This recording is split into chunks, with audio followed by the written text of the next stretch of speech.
A quick thank you to all of my patrons for all of your support. Thank you guys very much. And if you'd like to become a patron and support the channel, we do have a Patreon. The link will be below. You'll get early access to videos with no ads. Welcome to the Twisted Tentacle Inn. I'm your Innkeeper, and today we'll be continuing our discussion on how to optimize wizard spells.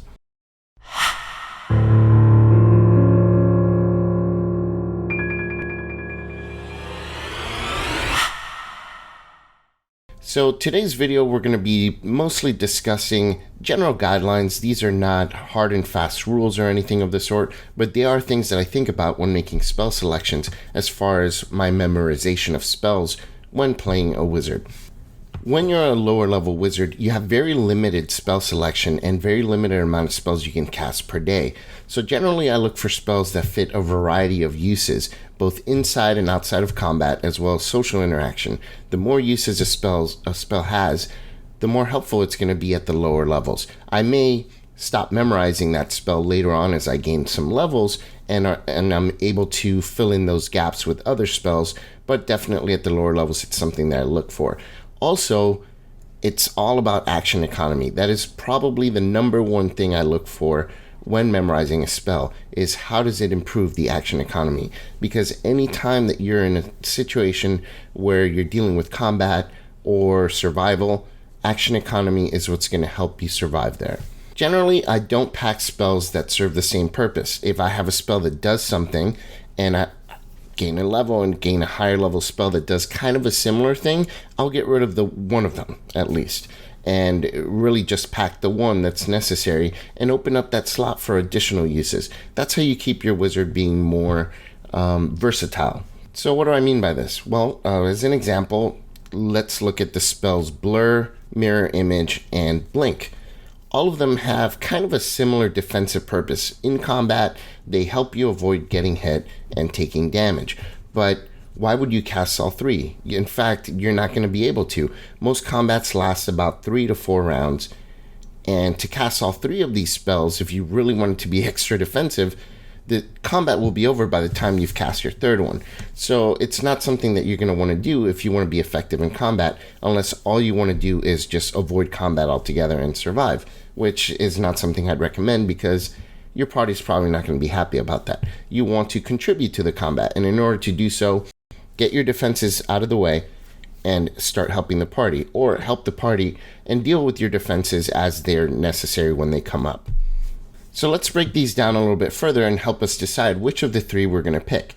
Blur has a great effect in that it offers disadvantage on every attack against you, but it does have a huge limitation, and that is it is a concentration spell. Casting Blur in combat stops you from casting most control spells, because most control spells are concentration, and most summoning spells, which are also usually concentration. So you're giving up quite a bit just for the ability to grant disadvantage to any enemy attacking you. I don't think that's a good trade-off. So I choose one of the other two instead of this one. So real quick, actually, that brings me to another point. Defensive spells in general with concentration requirements are something that I try to avoid. As a wizard, you're far more useful concentrating on a spell that either can debuff all the enemies or a huge amount of enemies, or concentrating on a summoning spell that can greatly improve your action economy in the combat. The thing that makes it difficult and why wizards are so hard, especially for newer players, is that wizards don't have a lot of ways to avoid taking damage or getting hit in combat. At least on the surface it seems that way. And wizards are very fragile, so it's really tempting to protect yourself with a spell like Blur, but avoid the temptation, and trust me, with good combat tactics you'll be able to handle defenses without having to waste a spell on that. So I think overall defensive spells that require concentration do have their place. I think they're great in Blade Singers, for example, Warlocks, and third casters like the Eldritch Knight or Arcane Trickster rogues. Maybe also if you built a blaster type wizard, then you're probably not going to be concentrating on a lot of control spells. So if you're mostly a blaster, then a defensive spell is probably a great idea, or at least a defensive spell that requires concentration. Pretty much all other wizard types, though, I think have way better options for their concentration than a spell like Blur, or Protection from Good, or Intellect Fortress, that kind of stuff. Protection from Energy. I like these spells, just not in a regular wizard that's going to be a more diversified battlefield controller and such. Plus, a lot of these spells are castable by clerics, or at least similar spells, so let the cleric cast them on your allies. Generally, the cleric spell lists are for protection and healing, so these fit in well with the cleric's role in the group, so let them do that. And one other thing that I'll say is that most combats, creatures aren't going to be right on top of you in the first round, so this gives you a little bit of leeway here to work up some tactics. Generally, on the first round, I would recommend don't even cast a defensive spell, whether it has concentration or not. Initiate your spell that you do want to concentrate on the very first round of combat. That way it's up and running and can help your allies and can help the battle right from the very beginning. Then on the second round, go ahead and cast a defensive spell if you need to, or use your tactics to get away and that kind of thing. How do you protect yourself during combat without spells? Well, I think maneuvering and tactical positioning are going to be the best ways to handle that as a wizard.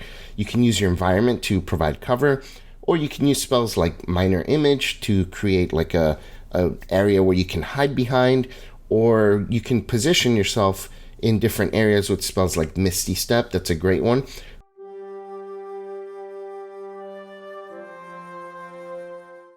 Or you can use your zombies from Animate Dead and have them build a wall to protect you from incoming enemies.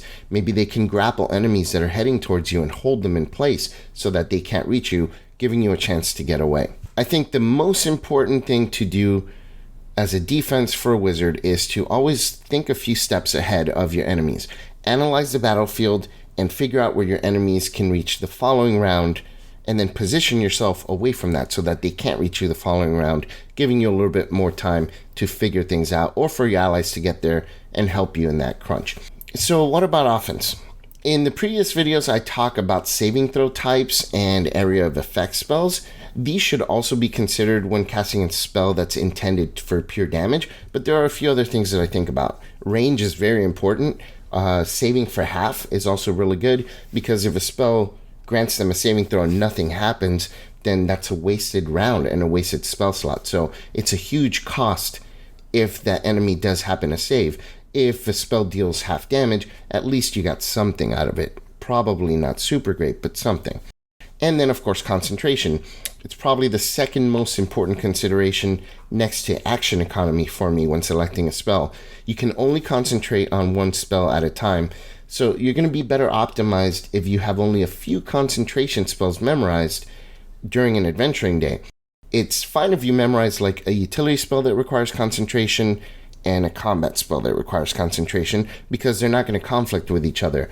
But if you have 4 or 5 spells that require concentration and are clearly all meant for combat, you're going to be in trouble when that combat happens, because you'll cast one of them and the others are going to be off the table for you. So it's something that's very important, probably the second most important to think about other than action economy. So something that's nice but not required is around 5th level and higher, I tend to look for a spell that does some kind of area of effect or does some other kind of damage in an area that doesn't get affected by magic resistance. You'll start encountering creatures, especially boss monsters, that use magic resistance, and it's going to be very difficult for you as a spellcaster if you're constantly trying to target them and aren't able to land spells. So things that affect an area where they don't have the ability to use magic resistance against it it's going to be great. Also, something like summoning spells are great, because creatures that have magic resistance, they can't do anything about creatures that are summoned that are attacking them. And one last thing I think that I should be talking about is upcasting. Spells that can be upcast are nice, but they're not super important for me. Generally, a higher level spell is going to be better than an upcast lower level spell. Yes, it's still good in a pinch, or if you absolutely need to. If a spell can be upcast and has additional benefits by it being upcast, then great. There are a few spells, though, that do have tremendous benefits when upcast. Hex is a great one. It's not a wizard spell, but you can get Hex in different ways. I believe Bestow Curse is another one. When you upcast, it doesn't require concentration when you upcast to a certain level. So some spells like that I think are great. Hold Person, Tasha's Mind Whip, you get more creatures when you upcast it. Perfect. So those are the kind of spells I would say, sure, I'll look at the upcasting, but it's not going to determine whether I choose that spell or not. All right, so now we're going to look at 2 spell lists These are both actual spell lists that I've played with, and they're going to be specifically for a 5th level character. They're not meant to be spell lists for someone that you're starting at 1st level and then you're going to go through these spells and pick them as you level up. No, these are optimized, memorized spells for a character that is already of 5th level and is going adventuring. The first spell list is a very poorly optimized spell list, and I will discuss why I feel that is poorly optimized. The second spell list is one that I feel is far more highly optimized. So this is one that I would recommend if you were playing a 5th level character. So let's go ahead and dive in here. So in this spell list, the first thing that you're going to notice is the cantrips. As a wizard at 5th level, you're going to have 4 cantrips that you know, and you can cast them as much as you want. This spell list, this person chose all attack cantrips, all damage dealing cantrips. So Chill Touch, Firebolt, Poison Spray, and Toll the Dead. I can see what they were thinking. They're thinking 2 attack type cantrips, each with different damage types, and 2 saving throw type cantrips, each with different damage types. But the bottom line is, as a wizard, you're going to find a damage cantrip that you like, and you're going to cast about 95% of the time. The others, you're probably never going to use except in an extreme situation where something is resistant to the cantrip that you like to use the most. In this case, this person, I noticed, was using Firebolt almost every time. Rarely ever cast Chill Touch, never cast Poison Spray, rarely ever cast Toll the Dead. So overall, you guys know how I feel about attack roll cantrips versus saving throw cantrips for damage. So I would keep at least 2 of these, let's say, but then I would get rid of the other 2. And we'll go into that with the other spell list that's a little bit more optimized. Then 1st level spells that are memorized, we've got Burning Hands and Fog Cloud. So Burning Hands doesn't have great range. As a wizard, you don't want to be that close to enemies. Most people that pick this spell, I think, well, if I'm in a pinch, if enemies are right up on me and I need to get rid of them quickly, Burning Hands is a great way to do so. And those kind of situations are going to be very rare, and that spell's just going to sit there memorized, and you're not going to cast it as much as you think you are. Fog Cloud is a fantastic spell of 1st level, so that's a spell that I think would be great to have. Now, as a 5th level character, you do have far better options for your concentration, so I think at this point, Fog Cloud is a spell I would probably stop memorizing, depending on the other spells that are in the list. Then at 2nd level, we've got Aganazzar Scorcher. It is not that great, and it is fire damage. You've already got Burning Hands, you've already got Firebolt. Why are you piling on so much fire damage? It seems a little over the top. And then on top of that, when you look at the other spell for 2nd level, Flaming Sphere, also fire damage. And then as another 2nd level spell, you've got Hold Person. Hold Person is a good spell, but it is also a concentration spell. So now you're conflicting Fog Cloud and Hold Person, and I believe Flaming Sphere is also a concentration spell. So you've got a lot of concentration spells here that are not going to be able to be cast during a combat once you cast one of them. Then for your 3rd level spells, you got Fireball, you've got Fly, and you've got Haste. Individually, all great spells. You're really going all in on fire here. You've got Fireball and Flaming Sphere and Burning Hands and Aganazzar Scorcher. It is too much. If you fight something that has fire resistance, you're a little bit screwed here. And I know what you're going to say. Yeah, at this level, you could pick the feat. I think it's called Elemental Adept, that allows you to bypass resistance, but it doesn't matter. It's too much fire damage for one thing. It makes you far too focused, and that's something I think is better suited for a sorcerer. As a wizard, focusing too much on these fire damaging spells is going to be a little bit too much. You want to diversify a little bit so you're more useful in different types of combats. So definitely recommend switching out Burning Hands, switching out Aganazzar Scorcher, switching out Flaming Sphere, keep Fireball, and at least those other spells are going to open up a lot more options for you at lower levels. And on top of that, you have spells that are really good, Fireball, Fly, Haste, and I could see the thought process here. This spell looks good, this spell looks good, this spell looks good, let me add it, and let me go ahead and memorize all of these. But you're going to find in a combat, if let's say you cast Haste on your party member, you're not going to be able to cast Fly, you're not going to be able to cast Hold Person, you're not going to be able to cast Flaming Sphere, you're not going to be able to cast Fog Cloud.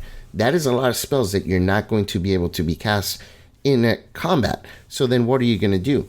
And in most combats, you're probably going to have a single or or strategy or a couple of strategies that you're going to be working with. So on the surface, this spell list looks like a great spell list. They've chosen some really good spells.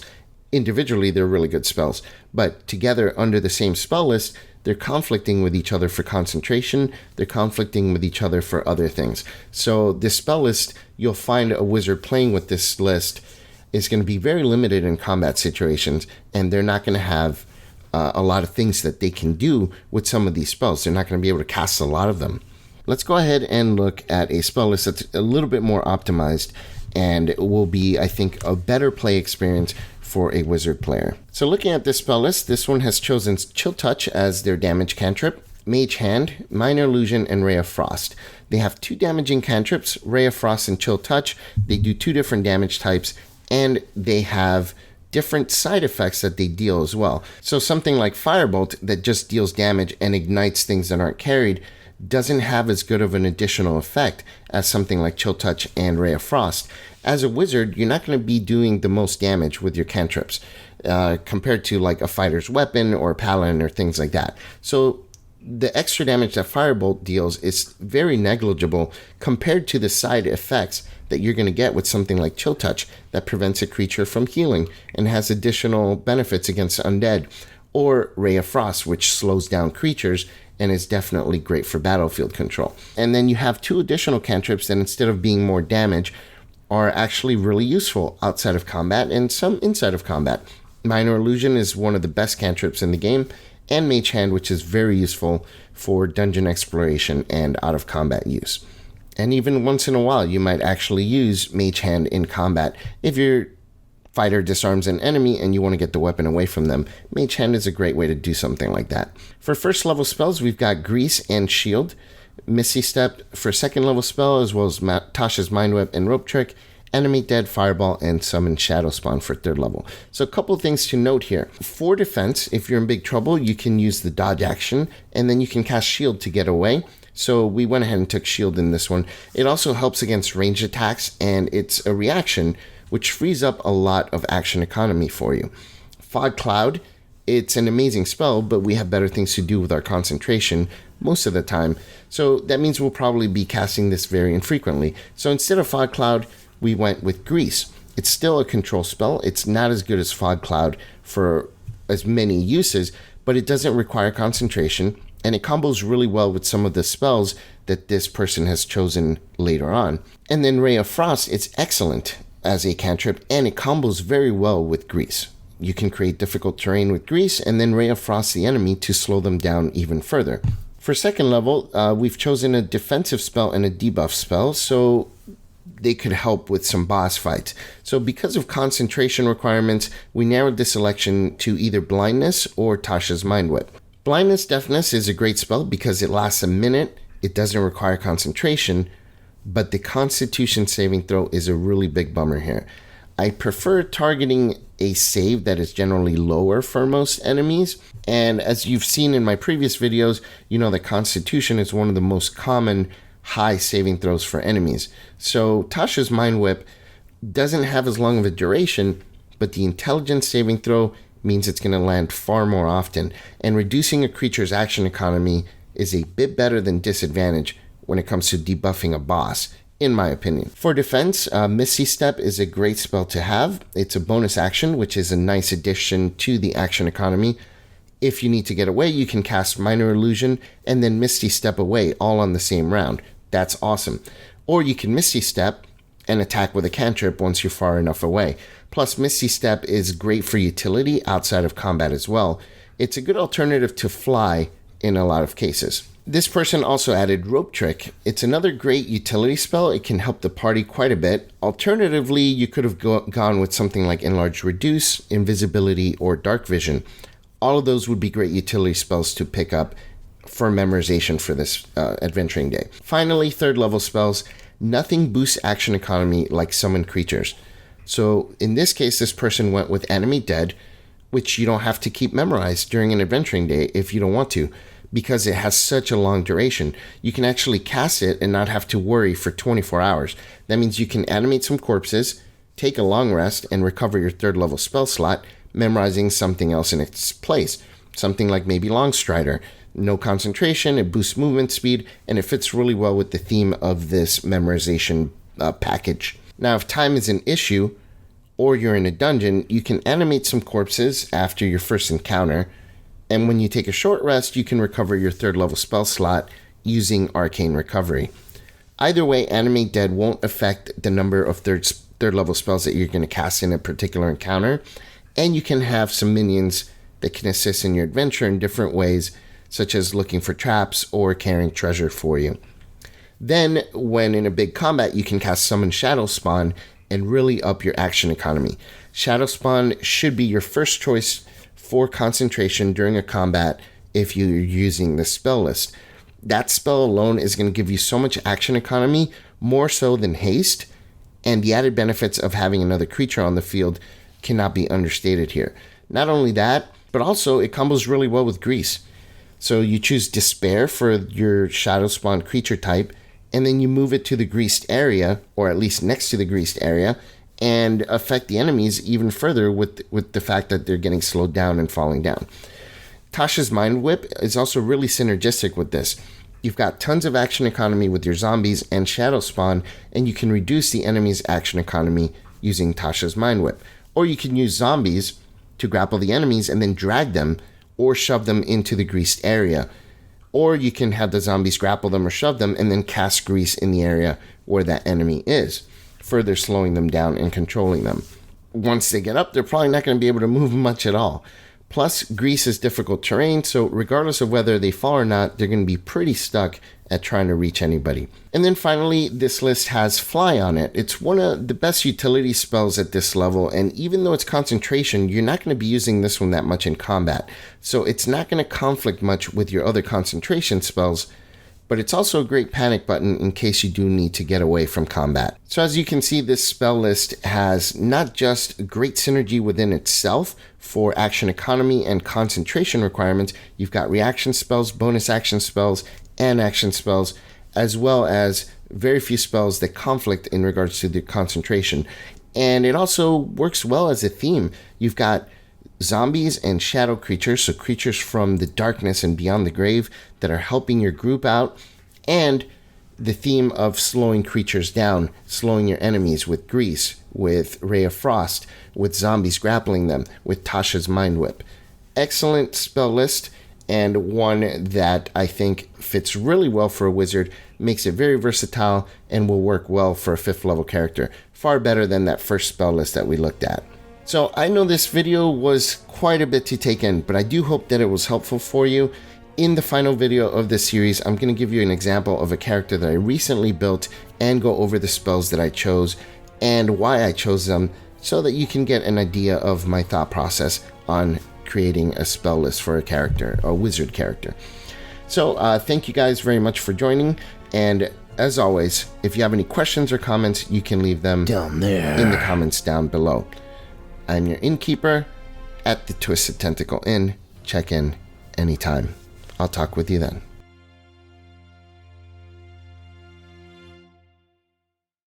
Well, hello, valued guest. Looks like you've caught me in the middle of giving another guest their nightly massage. While I hammer away at these knots, I can tell you a little tale. But the tale is for your ears only, as this guest is a little tied up right now. Yes, instead of tales, I was telling this guest some jokes earlier, and he just cracked up. Well, I won't beat around the bush anymore.